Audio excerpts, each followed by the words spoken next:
1000 वर्ष पहले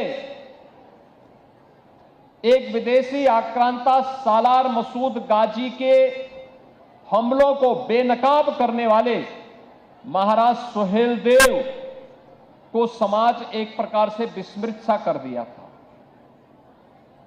याद करिए, सालार मसूद मोहम्मद गजनवी का भांजा था, जिसने सोमनाथ के मंदिर को कई बार लूटा तोड़ा। श्री राम जन्मभूमि अयोध्या पर पहला हमला इसी ने किया था।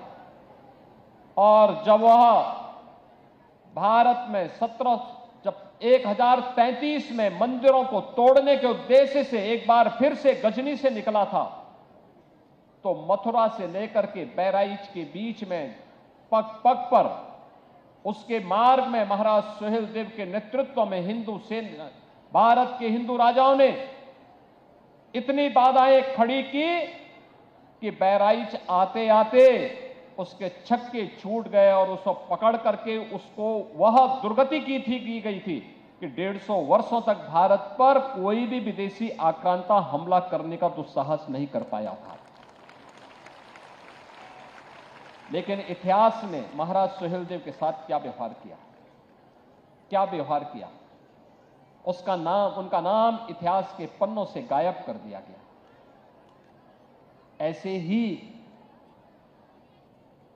एक लंबी श्रृंखला हमारे पास है। जब हम वैदिक ऋचाओं की बात करते हैं, भारत की परंपरा वेदों के बगैर नहीं चल सकती। भारत के सनातन धर्म की परंपरा वेदों पर आधारित है। वेद उसकी आधारशिला है।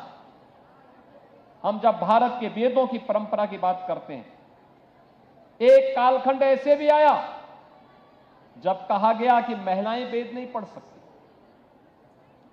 कौन लोग थे जो महिलाओं को, जिन लोगों ने स्वयं वेदों की ऋचाएं रची थी, ऐसी अपाला, ऐसी घोषा,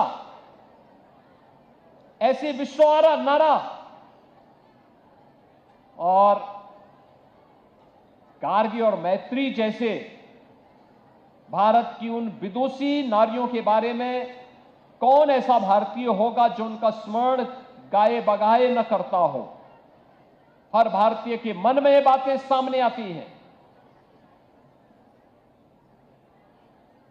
उसी श्रृंखला में आज से 300 वर्ष पहले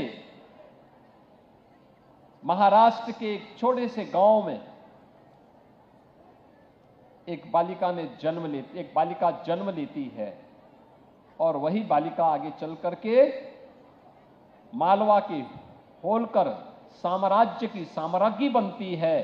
लेकिन अखिल भारतीय दृष्टि के नाते भारत की विरासत की एक ऐसी आधारशिला रख देती है जो नए भारत के निर्माण में अपना योगदान कर रही है।